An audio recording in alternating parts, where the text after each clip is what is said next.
Hello guys, welcome back हमारी series में जिसमें हम लोग गेट 2024 के फोरनून सेशन के क्वेश्चन सॉल्व कर रहे हैं सीएस के। हम लोग अपने पिछली दो वीडियोस में 1 to 10 and 11 to 20 questions complete कर चुके हैं। इस वीडियो में हम लोग अपने क्वेश्चंस 21 to 30 कवर करेंगे। सो let us start. Okay, so in a B plus tree, the requirement of at least half full 50% known occupancy is relaxed for which one of the following cases? Okay, guys, so let me brush up your concepts a little bit. B plus tree में हम लोग order के according अपने children's और keys insert करते हैं, right? तो हमारे पास जो मैक्सिमम चिल्ड्रन हो सकते हैं with order m is m, और जो हमारे पास मैक्सिमम कीज हो सकती हैं वो हो सकती हैं m-1। जबकि अगर हम लोग मिनिमम की बात करें तो मिनिमम हमारे पास कितने होते हैं? m/2 का सील फंक्शन। एंड हमारे पास मिनिमम कितने होते हैं? m-1/2 का सील फंक्शन।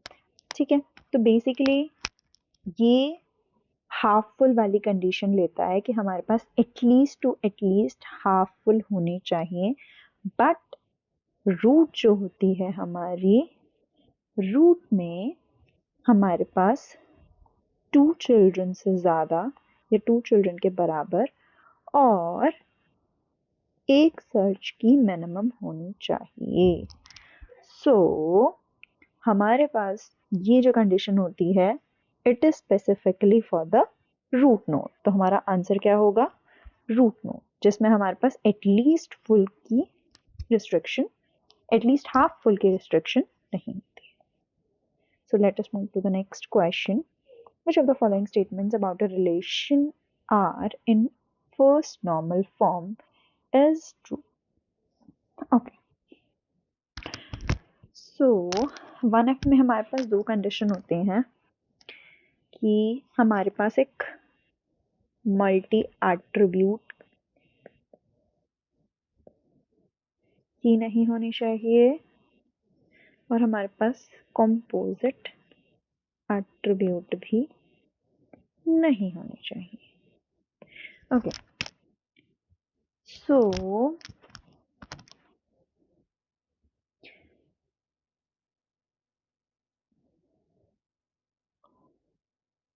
मल्टी एट्रीब्यूट की एक्चुअली हमारे पास हो सकती है यार, मल्टी एट्रीब्यूट की हमारे पास हो सकती है 1F में, राइट? 1F में ही हो सकती है, ठीक है, बट हमारे पास कंपोजिट एट्रीब्यूट नहीं हो सकते। कंपोजिट एट्रीब्यूट का मतलब क्या है? लेट्स से अगर हम लोग नेम लेते हैं तो उसमें अगर हम लोग फर्स्ट नेम और लास्ट नेम इंक्लूड कर रहे हैं तो हमारे पास ये कंपोजिट एट्रीब्यूट है, इन दोनों को मिला के एक नेम बनेगा।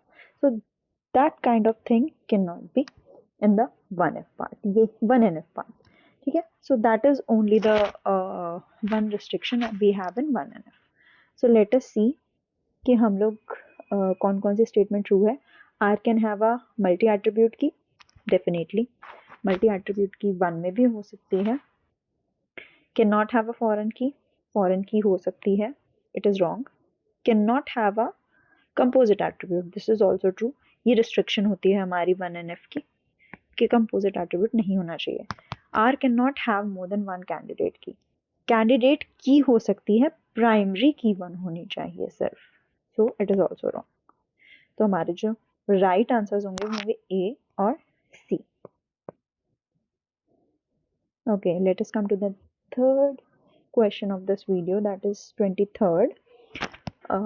Let L1, L2 be two regular languages and L3 a language which is not regular. Which of the following statements is always true? Guys, always true is the keyword. Okay, so let us come to the options one by one. L1 is equal to L2 if and only if L1 intersection L2 bar is equal to 5. Okay so guys, ये जो if and only if वाला होता है ना, this is an implication sign. Give me a minute guys.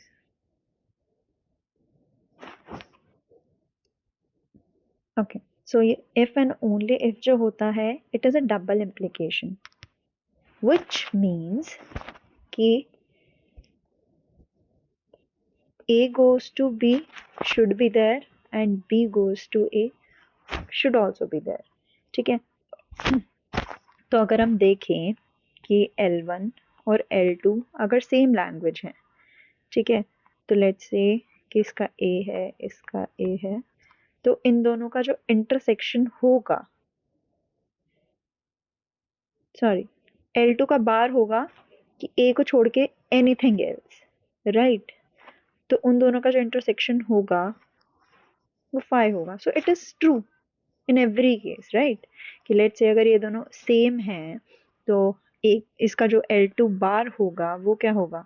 Let's say हमारे पास जो variables थे A B C D थे, राइट. तो L1 और L2 लैंग्वेज थी जिसमें सिर्फ A आ रहा था, तो L2 बार क्या हो जाएगा, B C D हो जाएगा. और अगर आप L1 और L2 बार का इंटरसेक्शन देखोगे तो which is 5 only. So A goes to B is correct in our case, but let us come to the second part. If L1 intersection L2 bar is 5, ठीक है, then L1 is equal to L2. Is it true? Let us see. Let's say कि हम लोग L1 ले लेते हैं A और L2 ले लेते हैं AB, राइट. राइट, ठीक है.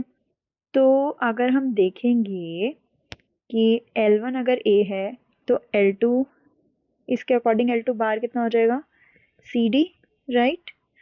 अभी भी अगर हम देखेंगे L1 और L2 का जो इंटरसेक्शन है, L2 बार का इंटरसेक्शन है वो 5 है.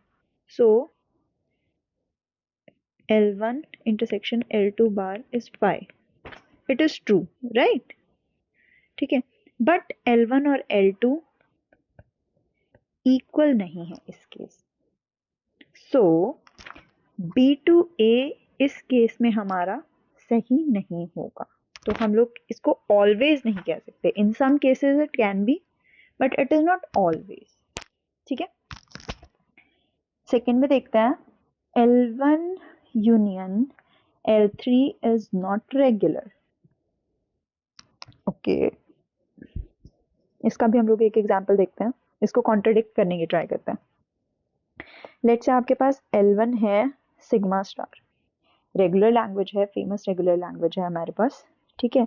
और L3 कोई भी लैंग्वेज है विच इज नॉट रेगुलर. तो हम लोग एक कॉन्टेक्स्ट फ्री ले लेते हैं. ठीक है. तो A की पावर n, A की पावर n, B की पावर n ले लेते हैं. अगर हम इन दोनों का यूनियन करते हैं तो हमारा क्या आएगा, sigma star, because sigma star contains everything in it, right. तो सिग्मा स्टार, बट हमें पता है कि एक रेगुलर लैंग्वेज है. ठीक है. तो ये स्टेटमेंट तो गलत हो गई. सो B is also wrong. Let us come to the C part. Okay. So अगर आप C पार्ट को देखें, C को भी अगेन हम लोग कॉन्ट्रडिक्शन से ट्राई करते हैं एक बारी. लेट अस अज्यूम कि जो आपकी L3 है, जो आपकी L3 बार है वो रेगुलर है. ठीक है. We are not talking about L3 right now, we are talking about L3 bar, क्योंकि इन्होंने L3 बार की बात की है तो हम इसकी जस्ट कॉन्ट्रडिक्टरी स्टेटमेंट ले रहे हैं. लेट्स से कि L3 bar is a regular.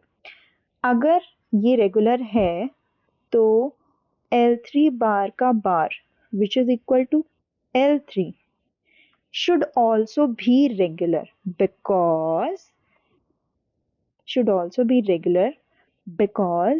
जो आपकी रेगुलर लैंग्वेज होती हैं वो क्लोज्ड होती हैं अंडर कॉम्प्लीमेंट, राइट. तो रेगुलर लैंग्वेज का complement should also be regular, but it is not true. क्योंकि हमें क्वेश्चन में दिया हुआ है कि L3 जो है वो नॉट रेगुलर है, तो ये वाला भी ऑलवेज ट्रू नहीं होगा। जबकि अगर हम डी ऑप्शन को देखें तो L1 हमारा रेगुलर है तो उसका कॉम्प्लीमेंट रेगुलर होगा, L2 हमारा रेगुलर है तो उसका कॉम्प्लीमेंट भी रेगुलर होगा, और रेगुलर जो होता है वो यूनियन में भी क्लोज्ड होता है। तो रेगुलर लैंग्वेज का रेगुलर लैंग्वेज से यूनियन करेंगे तो वो भी रेगुलर होगा। So it is correct answer. ठीक है,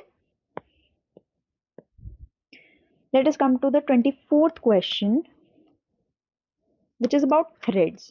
Okay, so let us check out the options.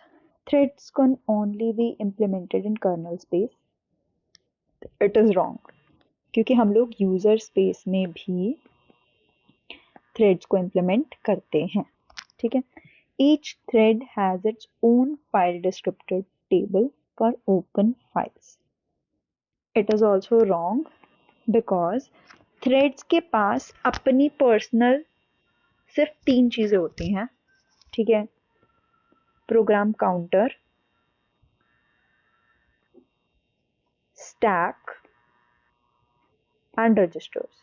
उसके अलावा जो भी होता है हमारे पास, including the address space, heap, static data, file descriptors, accounting information, everything is shared. ठीक है, all the threads belonging to a process share a common stack. नहीं, अभी हमने देखा कि जो स्टैक होता है वो हर एक थ्रेड का अपना अलग होता है, तो it is also wrong.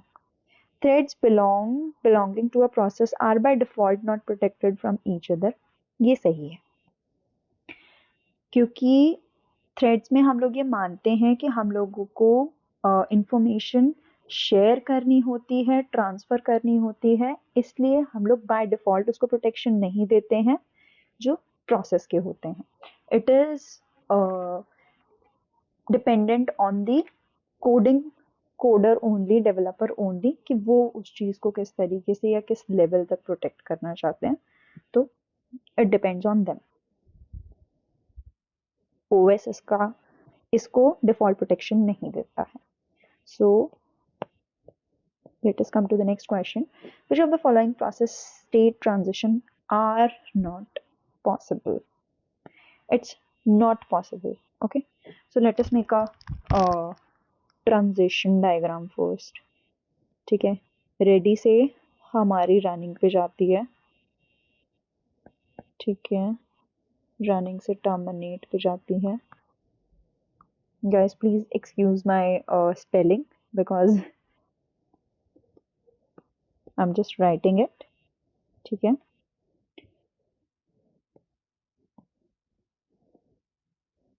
Okay. So ready से रनिंग तब जाती है जब उस प्रोसेस को सीपीयू मिल जाता है, राइट।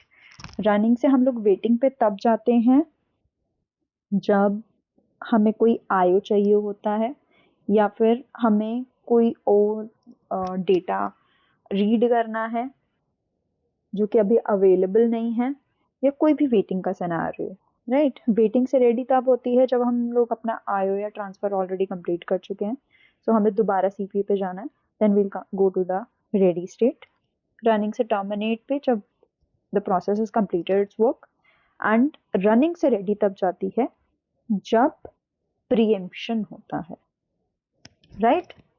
तो रनिंग टू रेडी हमारे पास ऑप्शन होता है, बिल्कुल होता है, जब प्रीएम्पशन होता है हमारे पास। वेटिंग से रनिंग का नहीं होता है हमारे पास, it is not possible. Ready to waiting, ready से हम लोग वेटिंग पे जा सकते हैं? नहीं, हम लोग इसमें भी नहीं जा सकते। Running to terminated, yes, that we can go. So तो हमें नॉट पॉसिबल बतानी है, तो हमारा बी और सी आंसर होगा। ठीक है, so I should not write it like this. ये वाले हमारे सही हैं क्योंकि हमें नॉट वाले बताने हैं, ये वाले हमारे आंसर नहीं होंगे। ठीक है, which of the following are bottom up parsers? Okay, so हमारे पास पार्सर्स की कुछ इस टाइप की एक हिरार्की होती है। जिसमें हमारे पास इधर होते हैं टॉप डाउन पार्सर्स, ठीक है, इधर हमारे पास होते हैं बॉटम अप पार्सर्स, और हम इनको शिफ्ट रिड्यूस पार्सर्स भी बोलते हैं, ठीक है। इसमें जो हमारे पास होते हैं, एक होता है हमारे पास विद बैक ट्रैकिंग, एक होता है हमारे पास विदाउट बैक ट्रैकिंग, और बैक ट्रैकिंग में हमारे पास दो आते हैं, एक आता है रिकर्सिव डिसेंट, या जिसको हम लोग प्रिडिक्टिव पार्सर भी बोलते हैं, प्रिडिक्टिव पार्सर, और एक आता है हमारे पास नॉन रिकर्सिव डिसेंट, जो कि होता है हमारा LL1 parser, right. Bottom up में हमारे पास एक आता है ऑपरेटर प्रेसिडेंस, और दूसरे आते हैं हमारे पास LR पार्सर्स। अब LR में हमारे पास LR0, SLR, CLR और LALR, ठीक है, ये हमारे पास पूरे पार्सर्स आते हैं। तो अब हमें बताना है कि बॉटम कौन सा है, तो शिफ्ट रिड्यूस होगा हमारा, ठीक है। प्रिडिक्टिव नहीं, क्योंकि ये टॉप डाउन होता है। LL1 टॉप डाउन होता है। LR हमारा होता है, तो A और D हमारे बॉटम अप पार्सर्स होंगे। ओके गाइस, ये MSQ है हमारा, क्योंकि यहाँ पे इज और आर दिया हुआ है। Again in the above questions also, जब हमारे पास इज या आर दिया हुआ हो तो it is a MSQ question. Okay, so let us come to the 27 part. Let A and B be two events in a probability space, जिसमें हमें ये दिया हुआ है, and which of the following statement is true. एक बार इसका Venn diagram बना लेते हैं। लेट्स से हमारे पास A है, ये हमारे पास B है, और ये हमारे पास इंटरसेक्शन वाला पार्ट है। तो ये 0.2 हो जाएगा हमारा, ये 0.4 हो जाएगा, और ये 0.1 हो जाएगा। तो हमने इंटरसेक्शन वाले पार्ट दोनों में से थोड़े थोड़े निकाल लिए, ठीक है। The two events A and B are independent. Guys, ये हम लोगों ने पहले भी क्वेश्चन में देखा था कि इवेंट्स इंडिपेंडेंट तब होते हैं जब A intersection B is equal to probability of A into probability of B हो। तो प्रोबेबिलिटी ऑफ A हमारी 0.3 है, ये हमारी 0.5 है, और ये हमारी 0.1 है। तो अगर हम इसको करते हैं तो हमारी 0.15 आएगी, which is not equal to 0. तो इंडिपेंडेंट तो नहीं है, ठीक है। Probability of A union B 0.7, ये हम लोग चेकआउट कर सकते हैं। A यूनियन B हमारा होता है PA plus PB minus PA intersection B, तो 0.3 प्लस 0.5 माइनस 0.1 कितना आ जाएगा, 5, 6, 7, 8, और इसको घटा दो 0.7, ठीक है। तो इट इज राइट, ठीक है। Okay, P probability of A intersection B का कॉम्प्लीमेंट इज 0.2। ओके गाइज, अगर आप यहाँ पे देखोगे B का कॉम्प्लीमेंट क्या होगा, B का कॉम्प्लीमेंट होगा ये पूरा पार्ट, राइट, जो B में नहीं इंक्लूड हो रहा है, ठीक है। A वाला पार्ट भी, बट मैंने उसको कलर्ड नहीं किया है, तो you can write it like this, ठीक है।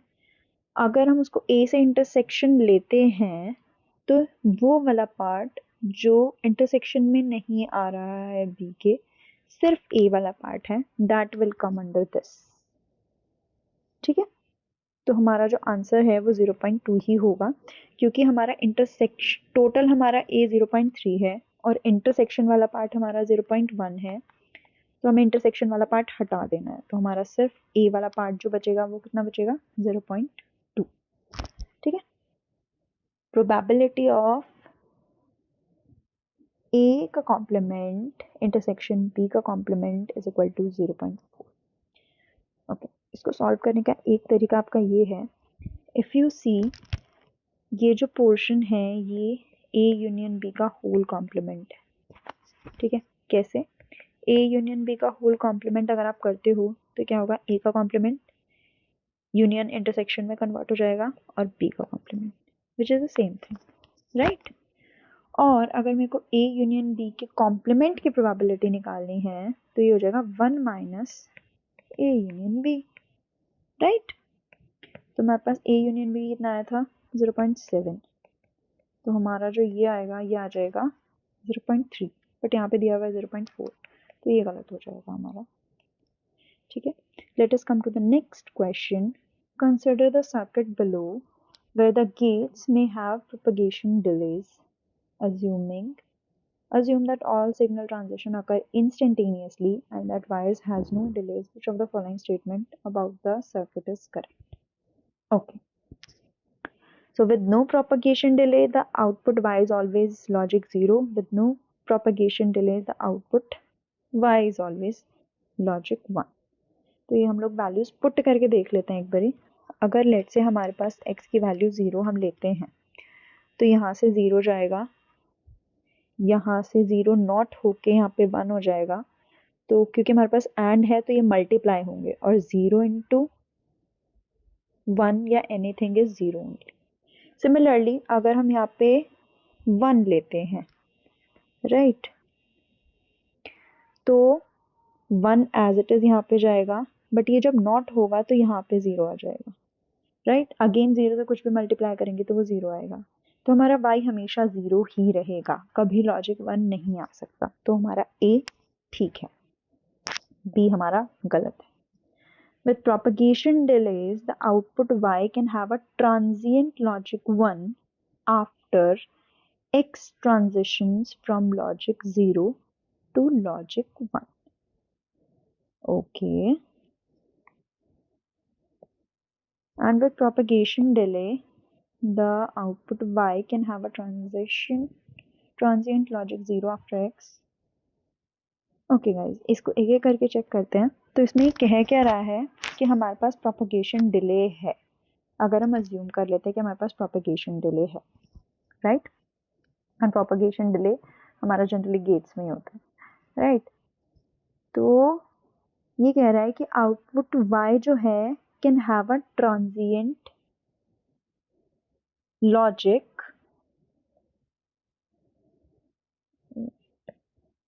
logic 1 after x transitions from logic 0 to logic 1. ठीक है, पहले ये 0 था, ठीक है, अकॉर्डिंग टू दिस ये पहले 0 था, मेरे को ना एक बारी, ठीक है, ये पहले 0 था, ठीक है, तो अगर ये पहले 0 था तो यहाँ पे 0 गया होगा, ठीक है, ये 1 रहा होगा हमारे पास और ये तो 0 ही रहा होगा, राइट। बट अभी कह रहा है कि प्रोपगेशन डिले है और हमारा जो x है वो 0 से 1 हो गया है, राइट, तो अब वो 0 नहीं है, यहाँ पे 1 हो गया है, तो ये वाली वैल्यू 1 हो गई है, बट ये नॉट गेट पे हमारा प्रोपगेशन डिले है, ठीक है, तो अभी के लिए x की वैल्यू जो है वो यहाँ पे 1 पहुंच गई है, बट यहाँ पे 0 नहीं पहुंची है, तो हमारा जो y है फिलहाल के लिए एंड गेट पे 1 हो जाएगा, ठीक है, बट राइट, ट्रांजिएंट लॉजिक 1 मतलब कि थोड़ी सी देर के लिए, जैसे ही वो प्रोपगेशन डिले खत्म होगा हमारे पास ये 0 हो जाएगा, अगेन y 0 हो जाएगा, ठीक है, तो दिस इज ट्रू, राइट। नीचे वाली भी एक बार ट्राई कर लेते हैं। With propagation delay, the output y can have a transient logic 0 after x transition from logic 1 to logic 0. ठीक है, तो ये कह रहा है कि जो हमारा x है वो पहले 1 था, तो यहाँ पे भी 1 था और ये 0 था, तो हमारी y वैल्यू 0 ही रही होगी, ठीक है। अब ये कह रहा है कि लॉजिक 1 से हमारा जो x है वो 0 हो गया, तो अगर ये 0 हो गया है विद प्रोपगेशन डिले, ओके, तो यहाँ पे तो ये 0 पहुंच गया होगा, लेकिन यहाँ पे 1 नहीं पहुंचेगा, ठीक है, तो ये 0 इंटू 0 इट इज स्टिल 0, तो यहाँ पे ट्रांजिएंट लॉजिक 0 नहीं आएगा, इट इज परमानेंट 0, ठीक है, 0 ही है ये, ठीक है। तो ये वाली statement it is not correct, however C वाली स्टेटमेंट हमारी सही है, राइट। क्योंकि अगर यहाँ पे 1 भी आ जाता है आफ्टर सम डिले तो भी 0 से कुछ भी मल्टीप्लाई करोगे तो वो 0 ही रहेगा, right. So let us come to the 29th question. TCP client P successfully establishes a connection TCP server Q. Let NP denote the sequence number in sync sent from P to Q, and NQ denote the acknowledgement number send ACK from Q to P. Which of the following statement are correct? Okay. So guys, जब हम TCP server में client और server का connection establish करते हैं तो हमारे पास 3 way handshake होता है, ठीक है, जिसमें हमारे पास 3 पार्ट होते हैं। एक होता है आपके पास सिन, ठीक है, एक होता है आपके पास सिन ACK और एक होता है आपके पास ACK, ठीक है। सिन में हमारे पास क्या होता है कि सिन फ्लैग को हम लोग 1 करके भेजते हैं और हमारे पास एक सीक्वेंस नंबर जाता है, ठीक है। वो सीक्वेंस नंबर हमारा रैंडमली चूज होता है, यूजर चूज करता है, 0 कभी नहीं होता है, और ठीक है। जब हम एक्नॉलेजमेंट भेजते हैं सिंक के साथ तो हमारा एक्नॉलेजमेंट 1 होता है, ठीक है। हमारा सीक्वेंस नंबर जो होता है वो होता है जो यहाँ पे हमारा सीक्वेंस नंबर आया था उसमें +1, ठीक है, जो क्लाइंट से हमारा सीक्वेंस नंबर आया था, राइट। एक बार क्वेश्चंस पढ़ लेते हैं जो ओके पहले ये चीज और देख लेते हैं। क्वेश्चन में दिया हुआ है कि जो हमारा P से Q, यानी P हमारा क्लाइंट और Q हमारा सर्वर है, तो यहाँ से जो हमारा सीक्वेंस नंबर गया वो है NP, राइट। और सॉरी ये हमारा एक्नॉलेजमेंट नंबर होता है, सीक्वेंस नंबर नहीं, ठीक है। NQ denote the acknowledgement number SYN ACK, और सिन ACK से जो हमारा एक्नॉलेजमेंट नंबर आएगा वो है हमारा NQ, ठीक है। The sequence number NP is chosen randomly by P, it is correct. The sequence number NP is always 0 for a new connection, नहीं 0 कभी नहीं होता है। The acknowledgement number NQ is equal to NP, नहीं, हमेशा +1 होता है, ठीक है। तो हमारा जो ये NQ होगा ये हमारा NP +1 होगा, ठीक है। तो हमारा D वाला क्वेश्चन आंसर भी सही हो जाएगा। Okay, let us come to the last question of today. Consider a 5-stage pipeline processor with instruction fetch, IF, instruction decode, ID, execute, EX, memory access, MEM, and register write back. ठीक है, तो हमसे पूछा गया है कि अगर हम लोग फॉरवर्डिंग के बारे में बात करें तो क्या क्या सही है क्या क्या गलत है, ठीक है। फॉरवर्डिंग का पहले मैं आपको थोड़ा सा कॉन्सेप्ट बता देती हूँ। फॉरवर्डिंग में हम लोग क्या करते हैं कि एक बफर रखते हैं जिसपे कि जो हमारा कोई भी ऑपरेशन हुआ है डेटा पे, ठीक है, उसका हम लोग रिजल्ट इंटरमीडिएटली स्टोर कर लेते हैं सो दैट कि अगर वो फ्यूचर की एग्जीक्यूशन में फ्यूचर के इंस्ट्रक्शन में यूज़ होता है तो हम लोग उसको डायरेक्टली उस बफर से यूज़ कर सकें, ठीक है, हमें दोबारा दोबारा डिस्क एक्सेस ना करनी पड़े, ठीक है।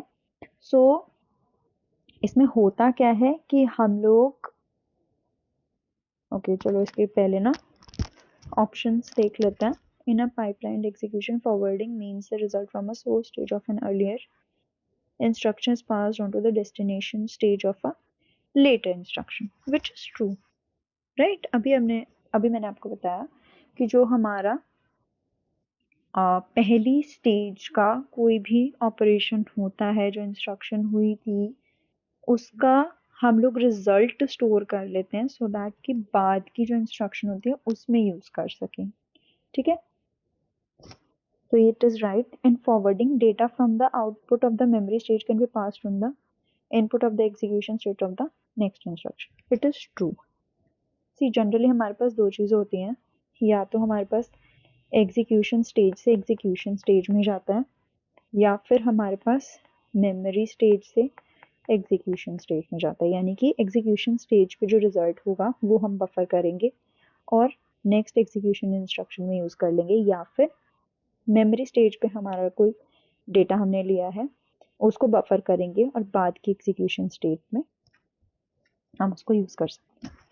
Forwarding can not prevent all pipeline rules, it is also correct. Forwarding जो होती है हर एक टाइप की स्टॉल्स को नहीं रोक सकती, इट इज़ ट्रू, क्योंकि इसमें कंट्रोल जो होते हैं हमारे स्ट्रक्चरल हज़ार्ड जो होते हैं, लोड यूज हज़ार्ड होते हैं, ठीक है, इनको ये सॉल्व नहीं कर सकती, ठीक है, ये सिर्फ डेटा हज़ार्ड्स पे वर्क करती है। Forwarding does not require any extra hardware to retrieve the data from the pipeline stage, नहीं, फॉरवर्डिंग में हमारे को एक्स्ट्रा हार्डवेयर की ज़रूरत होती है जो कि ये पता लगाने में हेल्प करता है कि जो हम रिजल्ट बफर कर रहे हैं वो आगे के इंस्ट्रक्शन में यूज होगा या नहीं होगा, ठीक है।